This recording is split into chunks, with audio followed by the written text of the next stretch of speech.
Еркектің жыныс ағзасы өзіне тән анатомиялық физиологиялық ерекшеліктерге ие. Бұл ағзаның жұмысы өте күрделі, сол себепті бүгінгі видеоның соңына дейін қараңыздар, бірге талдайық. Еркектің жыныс ағзасы бірінші түбірі, екінші денесі, үшінші басынан тұрады. Басында уретраның сыртқы тесігі остеум уретра экстернум орналасады. Денесінде үңгірлі дене орналасады, оның іші белоктық құрылым өте көп осындай майда-майда қан тамырларынан тұрады, және де босаңсу кезінде бұның ішіне қан толмайды. Еркектің жыныс мүшесінде екі физиологиялық кезең бар. Босаңсу кезеңі, екіншісі қозу эрекция кезеңі. Көріп тұрғандарыңыздай оң жақтағы қозу кезінде еркектің жыныс мүшесінің көлемі ұлғаяды және де қалыңдығы артады. Сол кезде артерия үлкейіп, ішіндегі қан тамырлардың ішіне қан көп келеді, веналарды қысады артериялар барып, солай эрекция функциясы болады.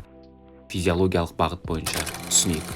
Физикалық немесе психологиялық стимуляцияның нәтижесінде артерияның қабырғасы кеңейеді, қарап тұрғандарыңыздай ішіне қан толады.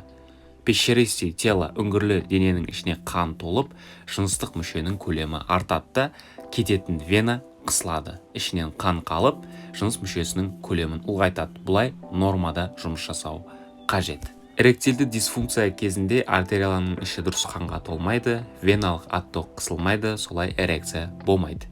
Немесе өте аз болады. Сол кезде неше түрлі дәрілік препараттар бар, соны қабылдайды еркек. Оны қабылдаған кезде уақытша ғана эффект береді. Уақытша артериялар осылай ұлғаяды, веналар қысылады, солай бұл ұзақ уақыт бойы уақытша ғана симптомдық көмек беруі мүмкін. Ондай препарат бұл ем емес, тек қана симптомдық ем.